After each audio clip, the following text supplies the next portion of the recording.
John chapter 20, and binasa na natin ito kanina, hayaan niyo pong basahin ko na lamang ang verse 24. John chapter 20, verse 24, "But Thomas, one of the 12, called Didymus, was not with them when Jesus came." Tayo po'y manalangin. Father in heaven, maraming salamat, Panginoon, sapagkat nandito po kami sa iyong tahanan. Sama-sama po kaming mananalangin at lalapit sa trono ng iyong biyaya. Sa oras na ito, Panginoon, ay nilalapit ko po ang pamilya ng Garcia, nila Nanay Nelly, at sa pamilya po ng Ate Delia. Alam po namin, Panginoon, na pag ang isang tao ay nanampalataya sa iyo at bawian ng buhay, wala na pong makakaagaw sa amin mula sa iyong mga kamay. Ang Ate Delia po, dahil siya ay nagtiwala sa iyo, alam po namin na sa piling mo na siya. Wala nang hirap, wala nang pagod. Tulungan niyo po, Panginoon, ang kanyang mga anak hanggang sa kanyang mga apo. Maging matatag po sila sa mga pagsubok na ito. At gamitin niyo rin, Panginoon, ang katawan ng Ate Delia sa ilang mga funeral services. Gamitin niyo po para maihayag ang iyong mabuting balita. At may mga dadalo na makaunawa, maintindihan nila at maligtas po sila. Makilala kanila aming Panginoong Jesucristo bilang nag-iisang tagapagligtas. At bigyan nyo rin po ng kalakasan ang pamilya, mga puyat na gagawin, financial provision sa mga gastusin at yung mga iba pa nilang mga dapat asikasuhin, aming Ama. Ganon din po, Panginoon, sa darating na linggo ay ang amin pong first fruit commitment, Panginoon. Nakaka-challenge man sapagkat nagtataasan ng bilihin, marami pong mga wars and rumors of wars sa paligid. Pero alam po namin, Panginoon, na dito mas lalong mahahamon ang pagtitiwala namin sa iyo. Kaya pagpalain niyo po ang aming magiging first fruits giving and hamunin niyo ang bawat isa, Panginoon, na kami po ay magtiwala sa iyo. At i-commit namin, Panginoon, ang nararapat for the glory of your name. At pangunahan niyo rin po ang magiging tagapagsalita sa darating na Sunday. At sa ilang presentation po na yan, ay mas lalong maunawaan, mahamon ang mga kapatiran sa amin pong pag-aalay sa iyo ng treasures na sa iyo rin naman galing. Kaya thank you for everything at pagpalain niyo po ang aming pagtitipon ngayong gabi sa pangalan ng Panginoong Yesus. Amen and amen. Makakaupo na po ang bawat isa at tayo ay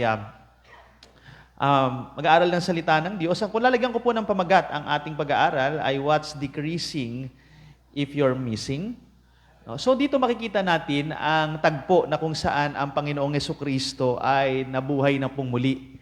Ang Panginoong Jesucristo ay nung siya'y namatay, nung siya'y pinako sa krus, ang mga disipulo ay punong-puno ng kaguluhan, sila ay punong-puno ng takot.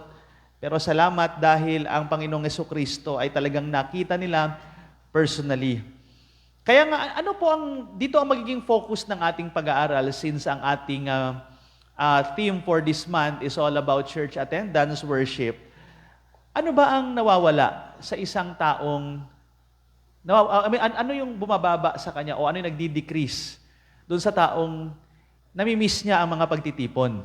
Okay? At ang gagamitin nating halimbawa ay walang iba kung hindi si Thomas dahil sabi nga ng verse 24, but Thomas, one of the 12, sabi diyan, was not with them when Jesus came.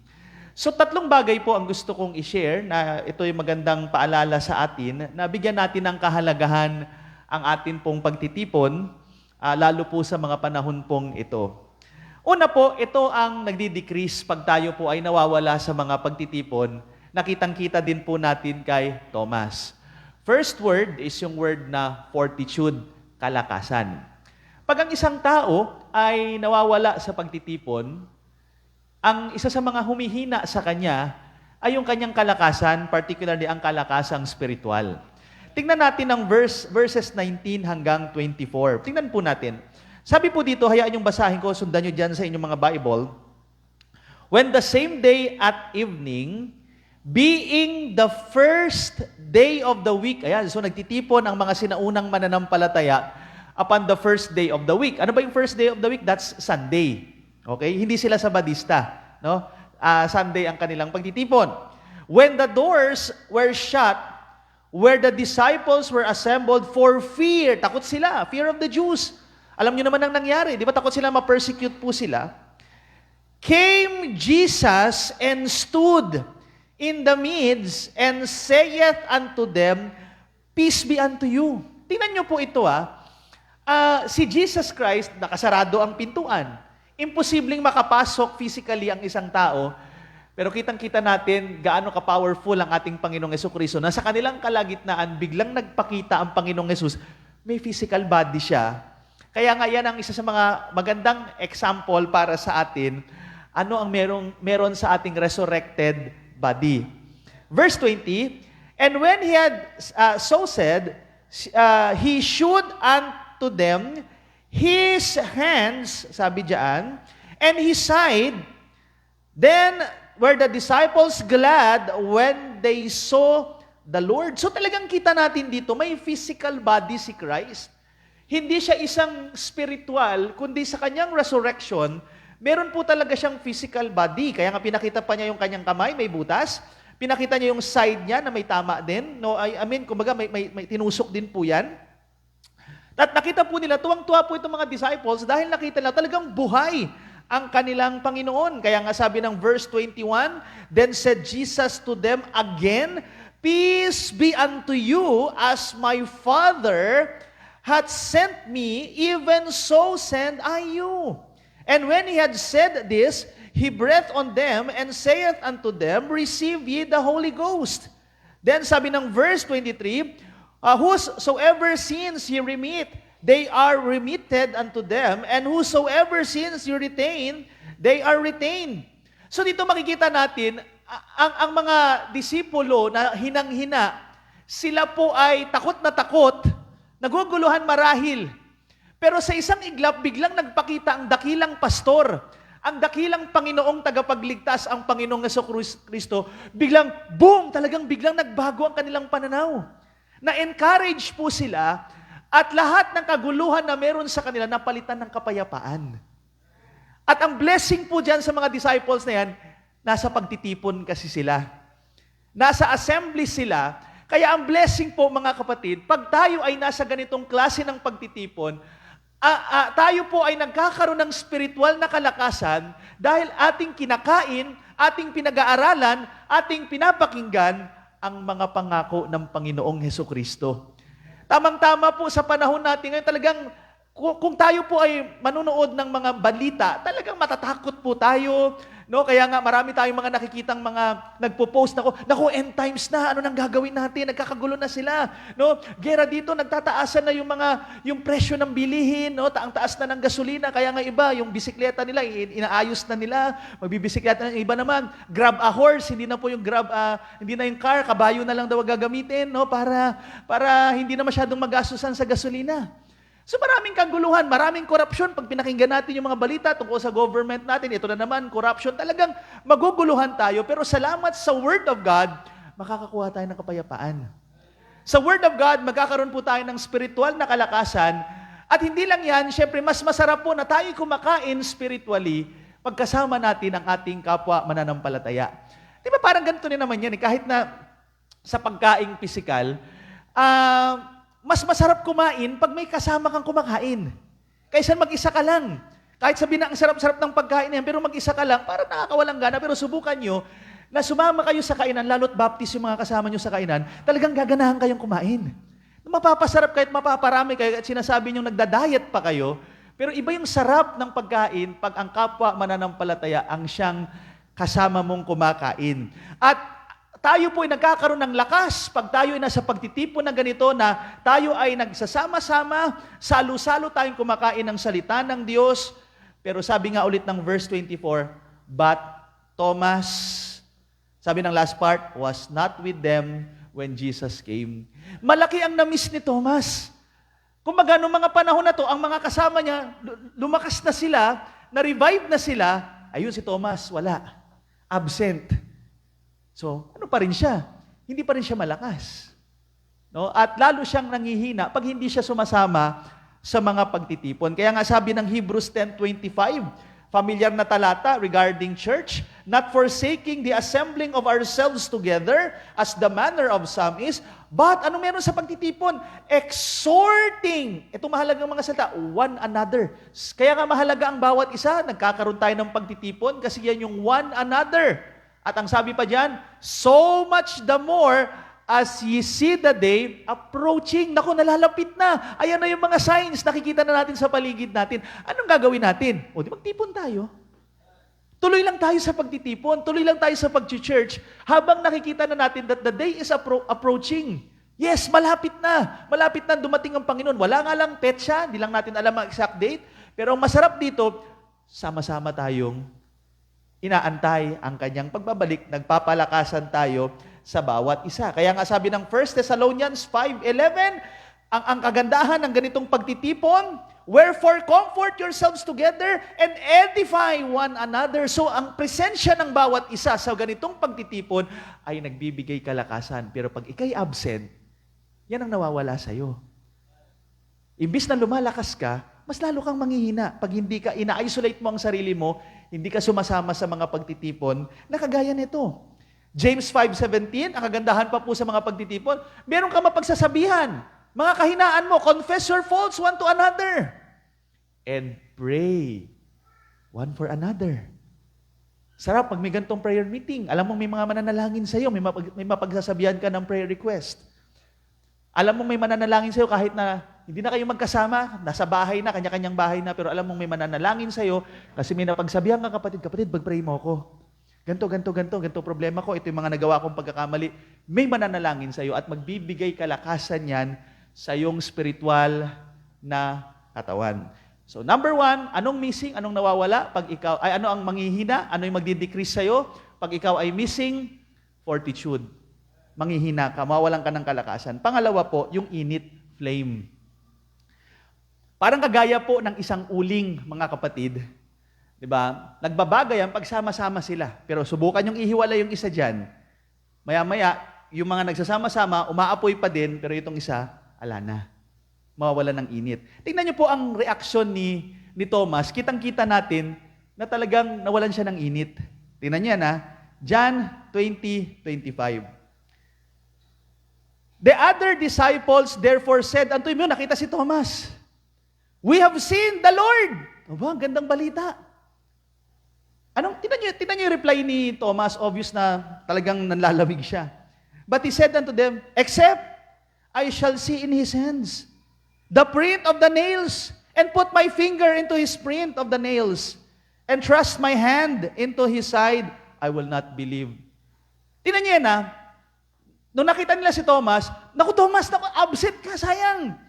Dumating si Lord. Di ba kung isipin niyo, uy sayang, absent ako, naku sayang talaga. Hindi yun ang reaksyon niya. Maniwala ako sa inyo. Kitang-kita natin na wala na siya ng init. Kaya nga di ba mapapansin ninyo, yung mga dati nating nakakasama, halimbawa sa pagtitipon, tapos matagal silang nawala, di ba? Minsan pagyayain nyo, uy Brad, attend ka. O sige, pero ramdam nyo na wala ng init eh. Kaya alam nyo, ang hirap mawala sa pagtitipon. Pag nawala ka ng matagal, hiniwalay mo yung sarili mo, naku, maniwala ka. Yung flesh mo, hindi nahahanapin yung mga yan. Kasi mas lumakas na yung flesh kaysa dun sa spirit. Kaya hindi ko naman linalahat, di ba? Pero minsan, lalo yung mga napupunta ng ibang bansa, kaya nga, pag-pray natin yung mga kapatiran natin sa ibang bansa, sana pagdating nila sa ibang bansa, may maatinan pa rin sila. Mahalaga pa rin yun eh. Kasi tingnan niyo yan okay, napunta sila ng ibang bansa, yung iba pinagpala material pero pag bumabalik ng Pilipinas, parang hindi na ma-attendan siya. Hindi naman lahat hindi ko sinasabing lahat. Pero minsan mararamdaman nyo, wala lang init sa kanila. Kasi nga, nasanay na yung kanilang katawang, yung kanilang flesh, na okay, wala nang pagtitipon. Hindi na nila nakita yung value ng pagtitipon. Samantalang nung bago sila umalis, talagang, Lord, panalangin, sana makaalis po ako, ganto. Ang daming mga prayer. Kasi pag hiniwalay mo yung sarili mo sa mga ganitong pagtitipon, mawawala talaga yung init, mga kapatid. Kaya nga, parang kumbaga sinasabi nga sa magkarelasyon, di ba? Mahirap yung long distance relationship. Kasi bakit? Pag hindi kayo magkasama physically, nawawala yung init. Ganon din when it comes to our Lord. Yes, Lord is omnipresent. Alam natin yan. Kahit nasaan, nandoon ang presensya ng Panginoon. Pero may itinalaga ang Panginoon na isang lugar, na isang pagtitipon, na kung saan magkakaroon tayo ng paglilingkod sa Kanya. Na papaglilingkuran natin siya, at yun yung magbibigay ng init sa atin na magpatuloy na maglingkod sa atin pong Panginoon. Kaya nga sabi po ng Romans chapter 12, mula verse 10 hanggang 11, be kindly affection one to another with brotherly love. Yan ang ginagawa natin sa church. Meron tayong pagmamahalan bilang magkapatiran. In honor, preferring one another, not slothful in business. Ang mahalaga sa pagtitipon, fervent in spirit. May init. Serving the Lord. So sama-sama tayo, magkakaroon ka ng init pag ikaw ay may kasamang kapatiran na naglilingkod po sa ating Panginoon.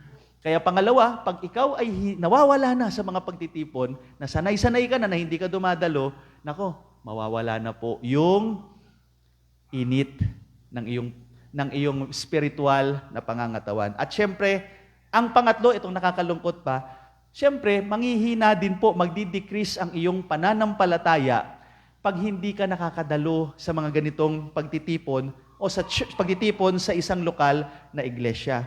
Kaya nga sabi ni Thomas, di ba, balikan natin yung verse 25 sa chapter 20 ng John, except I see in his hands the print of the nails. Biro mo na nakita na ng mga kapwa-disipulo, ang dami ng mga nagkwento sa kanya, hindi pa rin siya naniwala.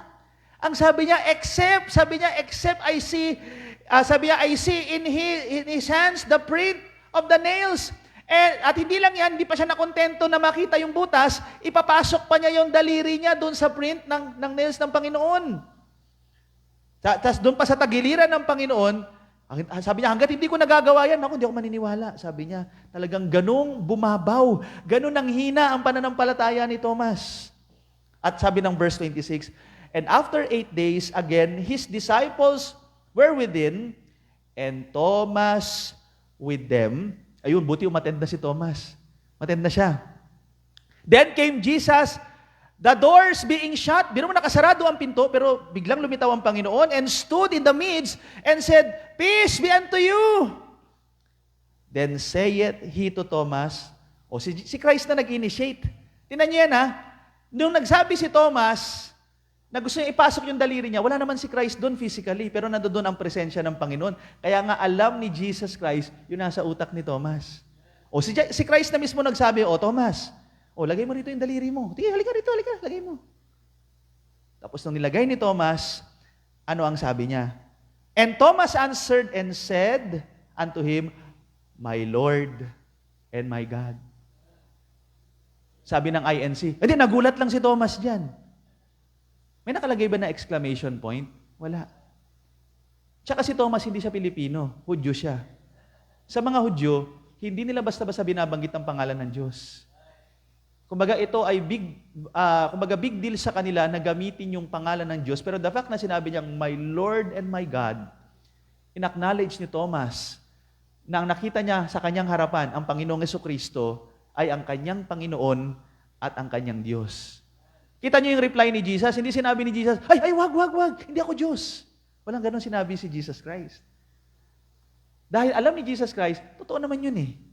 Siya ang Lord and God. At itong magandang sinabi niya, verse 29, Jesus saith unto him, Thomas, because thou hast seen me, thou hast believed. Blessed are they. Tayo yan, kasama tayo dyan. That have not seen and yet have believe. Mga kapatid, mas pinagpala pala tayo kay hindi ba natin nakita si Christ physically? Sa pamamagitan lang ng Bible, nabasa lang natin siya, nanampalataya lang tayo sa sinabi ng salita ng Diyos, naniwala tayo. In the sight of the Lord Jesus Christ, pinagpala tayo. Kaya nga, pag tayo po ay nasa isang pagtitipon na kagaya po neto, makikita natin ang ating Panginoon sa salita niya, makikilala natin lalo kung sino siya, ano ang kanyang kakayanan, ano ang kanyang mga pangako. Ito po ay magpapalakas ng ating pananampalataya. Pero pag tayo ay nawawala sa pagtitipon, lalo tayong manghihina when it comes to our faith. Lalo na sa panahong ito, mas kinakailangan nating exercise ang ating pananampalataya. Mga kapatid, hindi natin alam kung ano mangyayari bukas. Kaya nga, di ba, ang kagandahan lang sa mga Pilipino, ginagawa na lang joke yung mga nangyayari sa paligid eh. Ganun na lang, pinapasaya na lang natin yung sarili natin, pero again, hindi natin alam kung ano mangyayari kinabukasan. Kaya nga, mas lalo tayong magtipon sapagkat mas kinakailangan natin ngayong magtiwala sa alam nating may kontrol sa atin pong Panginoon. Hindi natin kontrolado si President Donald Trump, hindi natin kontrolado ang Iran, hindi natin kontrolado ang Israel o anumang mga countries na involved. Hindi natin kontrolado yan. Pero alam natin at kinakausap natin ang Diyos na siyang may kontrol ng lahat ng bagay. Sabi nga ng Romans 10:17, pamilyar tayo, so then faith cometh by hearing, and hearing by the word of God. So titibay ang ating pananampalataya sa ating pakikinig ng salita po ng Diyos. Kaya nga, i-connect natin sa Old Testament. Makita natin si Joshua. Anong sabi sa kanya ng Diyos? Have I not commanded thee? Be strong and of good courage. Be not afraid, neither be thou dismayed. For the Lord thy God is with thee, whithersoever thou goest. So paninimulang leadership ni Joshua, sinabihan siya ng Panginoon, huwag ka matakot, nandito ako eh. Yan ang pangako ng Diyos sa kanya. At salamat, pinagkatiwalaan ito ni Joshua, siya'y naging matapang, naging malakas ang kanyang faith dahil pinanghawakan niya ang pangako ng Diyos. Pinagkatiwalaan niya ang pangako ng Diyos. At buti na lamang po, hindi rito nagtatapos ang kwento ni Thomas. Sapagkat itong si Thomas na sinasabing doubting Thomas, historically speaking, dahil siya ay, kumbaga siya ay nagtiwala sa ating Panginoon, at dahil dun sa assembly na nakita niya mismo ang Panginoong Jesucristo, physically, na ipasok niya ang kanyang daliri doon sa sugat ng ating Panginoong Jesucristo, ito nagbigay sa kanya ng lakas. Totoo nga yung aking pananampalataya. Historically speaking, makikita natin, ano ba nangyari kay Thomas sa dulo ng kanyang buhay? Sabi po ng isang aklat na Fox's Book of Martyrs, Thomas called Didymus preached the gospel in Parthia and India. Aba, nakarating pala siya sa India. Where exciting the rage of the pagan priest, he was martyred by being thrust through with a spear. So tinusok po siya. Pero alam niyo mga kapatid, ang pinapakita lang ng historical fact na yan, si Thomas, naging matatag ang kanyang pananampalataya. Na dumating ang point sa kanyang buhay, he's willing to die for the glory of Christ. Kaya mahalaga po mga kapatid, ang ginagawa nating pagtitipon, ito magbibigay sa atin ng kalakasan. Hindi man natin maipapangako sa isa't isa na magsasama-sama tayo palagi. Maaring parang kagaya ni Thomas, maaring dadalhin tayo ni Lord sa ibang lugar, maaring balang araw. Pero sa simpleng pagdadalo sa ngayon, sa mga ganitong klase ng pagtitipon, kumbaga namumuhunan ka ng kalakasang spiritual, na isang araw po, saan ka man ang dalhin ng Panginoon, maninindigan ka, ipagpapatuloy mo ang katotohanan dahil ikaw po ay pinalakas ng Diyos, pinagtibay ng Diyos sa isang local church na sa ngayon nandito ka sa Faith Baptist Church. Manalangin tayo. Father in heaven, thank you for this evening. Doubting Thomas, nakilala po siya sa ganong klase ng brand name. Si Thomas, Panginoon, siya yung tipong taong puno ng takot, puno ng pagdududa. Kaya nga, kagaya ni Thomas, kung kami rin po sa aming panahon, ipagpapaliban namin ang mga spiritual na pagtitipon na kagaya nito sa aming church, ito po ay magpapahina, Panginoon, sa amin. Papahinain po nito ang aming kalakasan, Panginoon. Papaghihinain po nito, Lord, ang amin pong, yung mismong amin pong pananampalataya, Lord, at ang init ng aming pananampalataya. Kaya Lord, lagi niyo pong paalala sa amin, huwag naming ipagpaliban ang pagtitipon. Sa simpleng pagdalo, sa simpleng pakikinig ng iyong mga salita, kami ay nagwo-work out, spiritually speaking, nagpapalakas. May mga paparating na mga pagsubok, may mga paparating na mga problema. Paano namin ito paghahandaan? Kailangan namin magpalakas spiritually. Lord, hindi namin kontrolado ang kinabukasan, pero kontrolado po ninyo ang bukas. Kaya nga kami nagtitiwala, kaya nga kami lumalapit sa iyo, at pinagkakatiwala ang lahat ng ito sa iyo, aming Panginoon. Maraming salamat po. Ito ang aming dalangin sa pangalan ng Panginoong Hesus. Amen and amen.